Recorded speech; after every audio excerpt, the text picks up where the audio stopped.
Hello everybody, it is me, Game Penguin 21, and today, well, looks like it's time to talk about something weird today. Now, I know that I normally cover salt content and stuff, but there is a lot of different topics that I usually want to cover, and I think that today is a 3-video upload weekday, so, why not try it? If this comes out on my Tuesday, that statement's going to be very weird, but I'm going to try to keep this one short.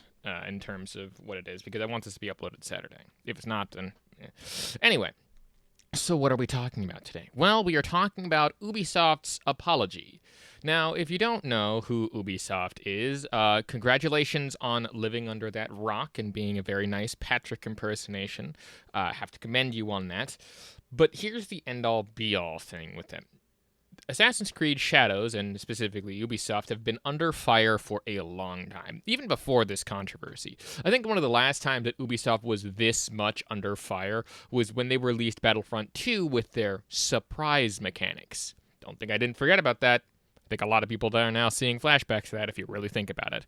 But not only have they doubled, tripled, and quadrupled down, there has been an entire string of things to basically make Assassin's Creed Shadows the new game that's going to be completely dead on arrival. We'll talk about Concord next week, though, because Concord did have another thing, but I'm still collecting some salt on that, so that will be more interesting of a video and much longer to talk about there. But this is one of a more quicker video. But let's just get into this, because I don't know if I've ever covered this, but I wanted to quickly recap the entire situation up until this point. Now, the main situation that has been happening has been with Assassin's Creed Shadows and the specific history with it. Assassin's Creed Shadow has been in hot water for a number of months at this point. And it has been a while, so again, let's just recap a quick history. There is a lot of different topics to talk about, but I'm going to try to quote out the main biggest talking points that have been kind of coming and going so far in this whole system. The first one is that when the game was first showed off, it was frankly looked like it wasn't going to be great to some people. Before we even had gameplay out, there was the samurai Yasuke, who has been the main focal point of the entire thing, where he is a samurai, and historically speaking, historically speaking, he wasn't, supposedly, as there isn't enough evidence to suggest it. The evidence that has been brought forward has been debunked, which I'll get into in a little bit. But Yasuke being a protagonist in the game and being one of the samurai of Nobunaga, and he was also an African slave that was brought over to the Japan for one reason or another. Apparently he escaped. For whatever reason, there isn't much on this specific person. Whoever... he might not have even existed. I don't know. Yasuke was supposedly a retainer, or allegedly became a samurai, but because the main evidence given for this was also evidence that was used for things such as merchants and other stuff, who also had the same sorts of weapons and lands that Yasuke was also given, and it wasn't enough, and this is when the madness started to commence, with people on the one side saying that he was a samurai because of the evidence listed, but also the other side where it has not. The main thing was the gameplay. When the gameplay was actually shown as well, there was also some rap-type hip-hop Japan beats, I guess, in that gameplay that a lot of people found an issue with, but that's, again, small potatoes in comparison to it. I just wanted to bring that up for sake of clarity stuff. Thomas Lockley, I believe, is the person in question here. He was the main author. I don't think it was Thomas Lockley. It was one of the people who was a supposed Japan historian who wasn't actually, basically wrote an entire 400-page book trying to maintain this illusion of it, or created this book at some point and has been trying to push it to be, hey, there is actually this samurai, but it has some very wonky references and also falls flat on its face, as other people have talked about. And, of course, not only was it wrong, there was a lot of information that was more speculative than anything else, and most historians have written off as some other stuff. He's also trying to edit and promote his book through the use of Wikipedia editing, so again, that all can be there.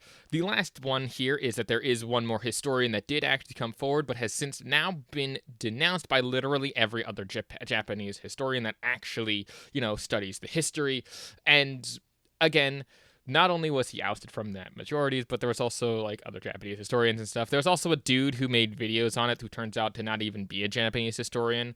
Again, All of this stuff is basically to say this is an entire mess of a situation, and I'm sorry for taking up 5 minutes of your time, but I just wanted to recap it so we can get to the actual salt and stuff here. Starting, of course, off with the Assassin's Creed apology in and of itself. Now, I'm not going to read the whole thing. This thing is immensely long, and other content creators who have covered this in more detail and are not based around the salt content have basically covered this. But this essentially boils down to we're not stopping the game. The game itself is going to move forward, and we have tried to be as historically accurate as possible, doubling, tripling, and again, quadrupling down.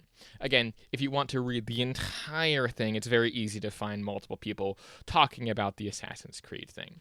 But of course, we wouldn't be one of these things without at least one gaming journalist coming to it, and that being, of course, Alyssa Mercante. Oh boy, we've talked about her a bunch of times. So the Alyssa Mercante, who again is a gaming journalist, and as I've covered in previous topics and videos and stuff, a gaming journalist should be respected according to some gaming journalist, saying maybe you should say your racist response to a video game is indignant of moral decay, get bent instead of this. Ah, yes, because that will 100% win over your customers. That is exactly what you want to say to your customers. I should hire Alyssa Mercante for some PR. Offering to fight people and then backing the fuck out when that sorts of thing happen. Telling people that the entirety of the Elden Ring DLC is much like her, fighting constantly on Twitter, and then telling people to get bent because she thinks that they are racist. That is a perfect PR representation of a company right there.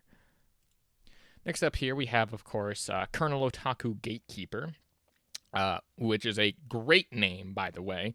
Love that name. Saying, I love the narrative went from Yasuke is a samurai, and if you disagree, then you're racist, to, well, Assassin's Creed was never historically accurate, and you're racist if you want it to be within the span of a day. Which, this is an article that has been talked about through there, and I believe this article was translated from Japanese to this one, though I am not sure where it is from, but it does say Assassin's Creed doesn't care about historical accuracy, and neither should you, which is very interesting, considering the fact that a lot of other people have been trying to push this same thing as well, where it's like, it's not actually historical accuracy and stuff, saying, if only Ubisoft had a disclaimer at the beginning of every Assassin's Creed title.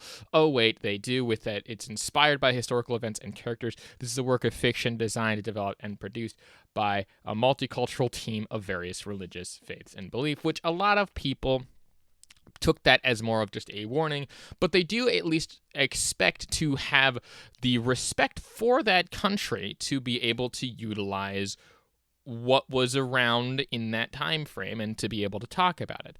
But of course, as someone else points out here of LA Evader saying, which is it? Where, again, the one line that a lot of people have been talking about, which is the biggest line here, saying, however, our intention has never been to present any of our Assassin's Creed games, including Assassin's Creed Shadows, as factual representations of history or historical characters. Instead, we aim to spark curiosity, engage players, and explore, and to engage players to explore and learn more about historical settings we got inspired by.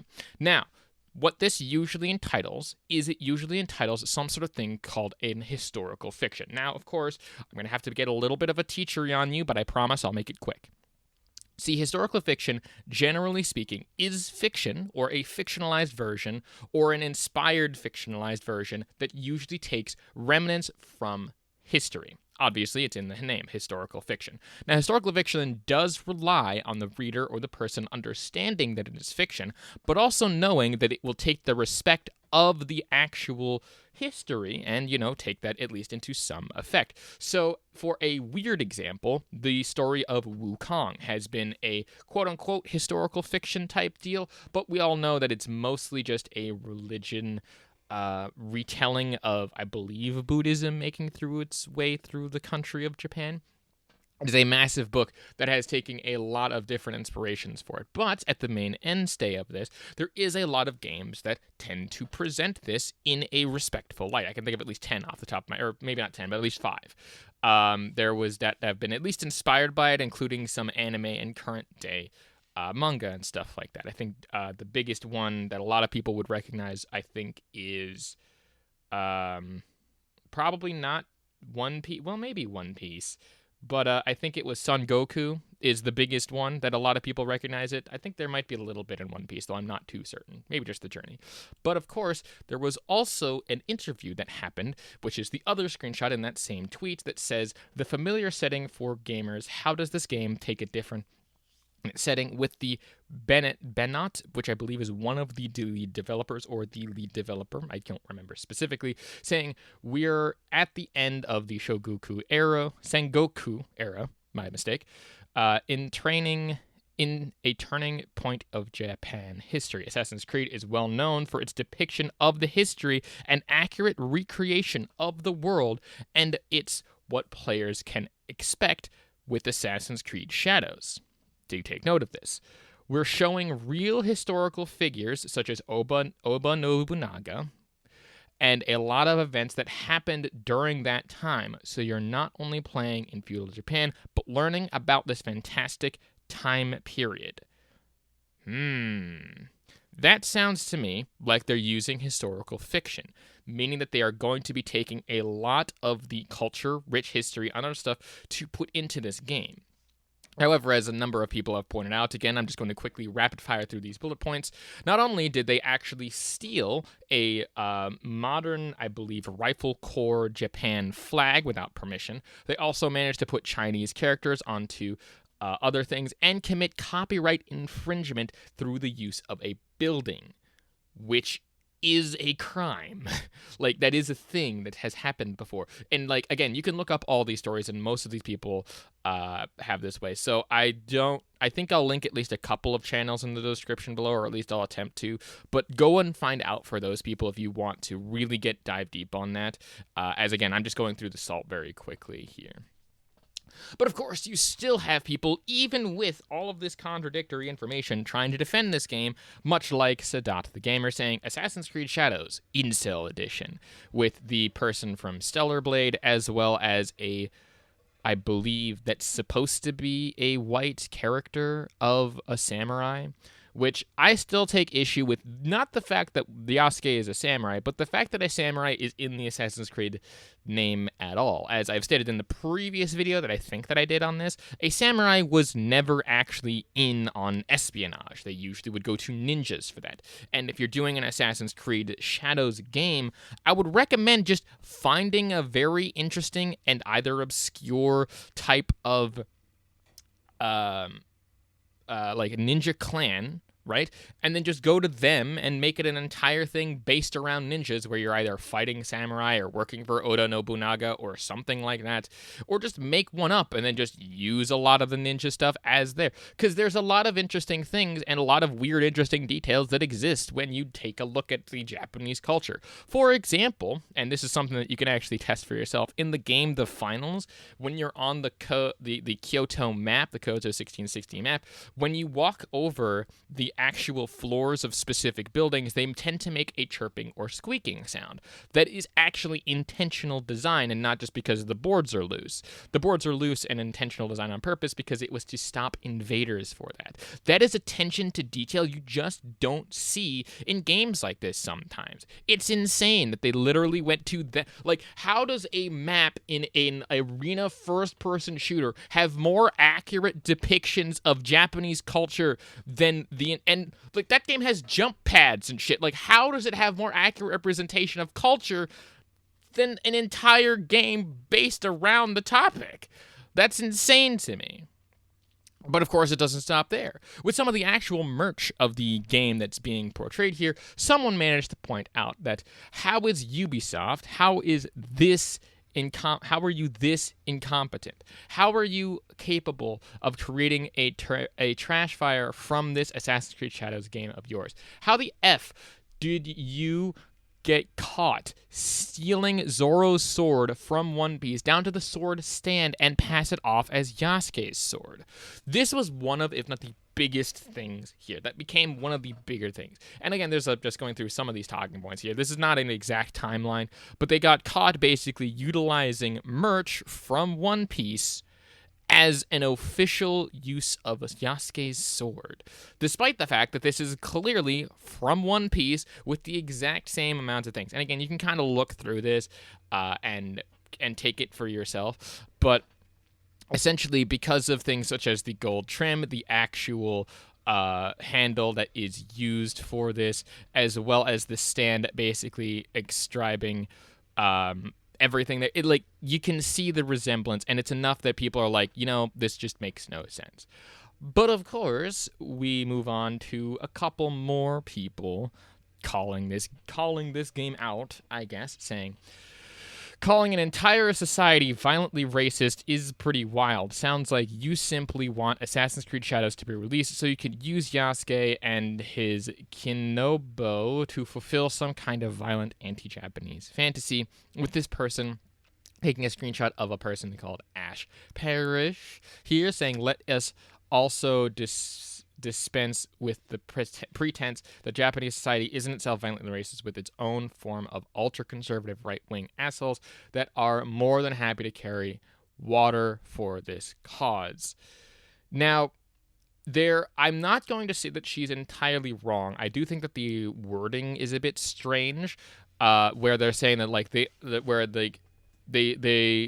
that Japanese society isn't in itself violently racist, but not the entirety of Japanese society. I do think that there are some people who might be racist, but that's literally saying that exists fucking everywhere. It's not the majority of people. And the majority of people, at least in Japan, if you respect them, which I think 99% of people do, they will be fine with you, especially if you know how to at least communicate somewhat in their language. I think the best thing that if you're ever going to go to Japan, is to at least learn some Japanese. Maybe not enough to communicate fully, but enough to communicate some of your points and ideas across, to be able to at least get directions to, like, say, a bar or something, or some place to eat, which is always the most important thing.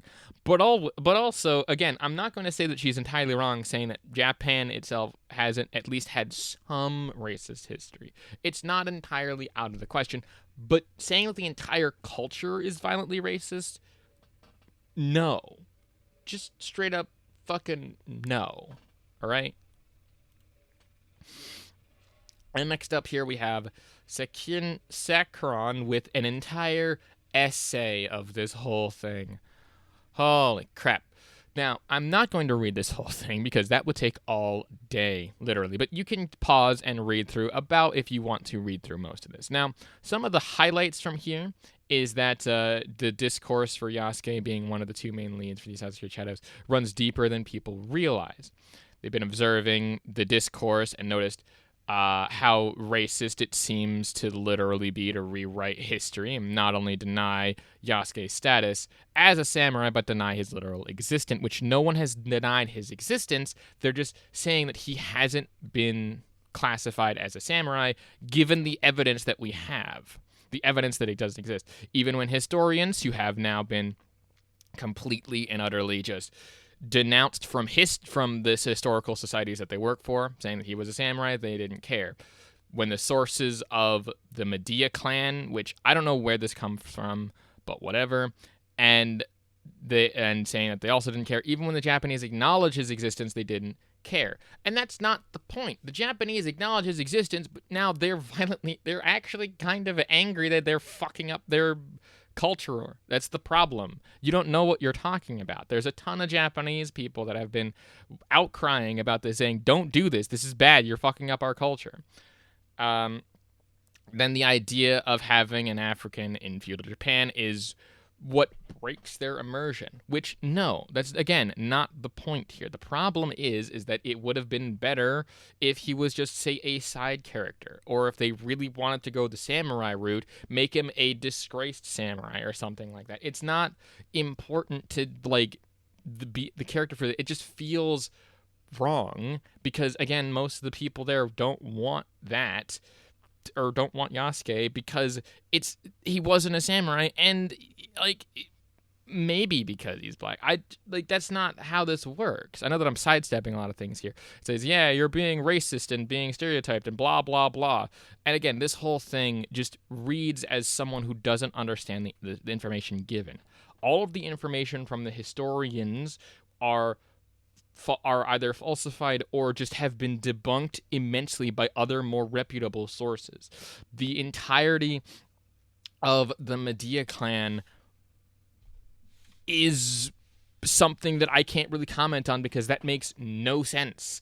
Because I think that they said no. Like, that makes just, like, huh?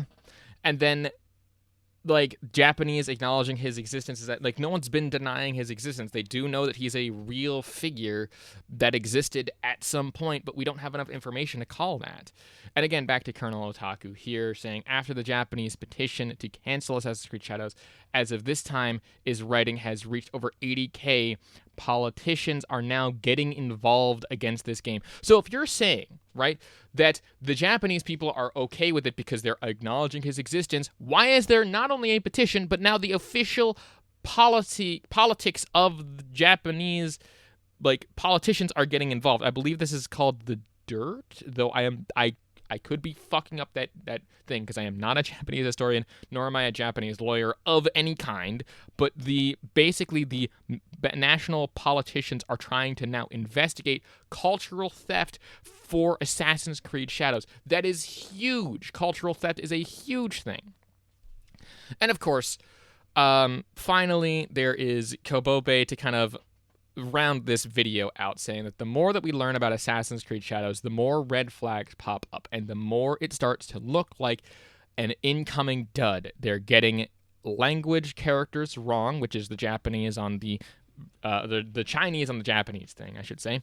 Architecture wrong, again, those things, using people's assets without permissions, and even using AI art, which is more of an accusation, but we can kind of brush past that. It's all looking like they don't really care and are just trying to cash in on the message while this still hot to do with. Again, this specific one taken from like a TikTok or some YouTube shorts of some person here, basically just doing that Park Place, which has been doing some great work, saying the Japanese politician Satoshi Hamada recently signated. He might bring up he might bring up Uvi at their next upcoming game, Assassin's Creed Shadow, before the Japanese diet, which I said it was dirt before. I apologize. I don't know the terminology, I'm sorry, but that's basically the Japanese government, the country's legislative body, for altering the country's history, architecture, and more, as well as potentially using AI to generate images of the time the game was supposed to be set in. And that is the biggest problem that people have with this game. It is not because the game is just bad. It is not because they are racist and homophobic and blah, blah, blah. It is because the game itself is not a good representation of the culture from the culture itself, right? The culture itself is calling your ass out, saying, you got it wrong, you got to pay the prices, this is bad. And again, not only are they stealing from the Rifle Corps, stealing architecture from stuff, stealing this, stealing that, getting shit fucking wrong to the point of using the wrong characters, such as Chinese characters, on Japanese stuff in this context. It is not defendable at this point, but they're still going to go through it. And that brings us right back around to their apology, which, again, they didn't apologize. They don't care about the game. They just want to push the game out and it to be done. But hey, apparently, since I don't like the game, not really a big Assassin's Creed guy, give me the finals any day of the damn week.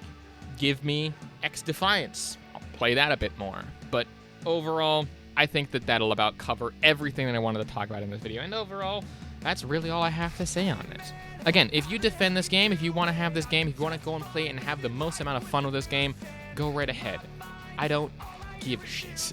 The game itself, to me, is not my thing. I don't want it. I don't want to play it. And I don't think that it's a good representation of the history that is Japanese history. As someone who actually appreciates a lot of Japanese history, because I learn a lot of it mainly through anime and stuff, and I'm not like, oh no, that's not a good excuse for stuff. Like, I'm not using it as an excuse. I'm using it as more of just a general knowledge that I don't know jack shit about Japanese history, but I think that even with my passing knowledge, I'd probably be able to get a better game off the ground with actual good writing and mechanics stuff. But anyway, that's neither here nor there. Anyway, that'll about do it for this episode of I Ran Into a Microphone for way too long about a topic that only some people talk about.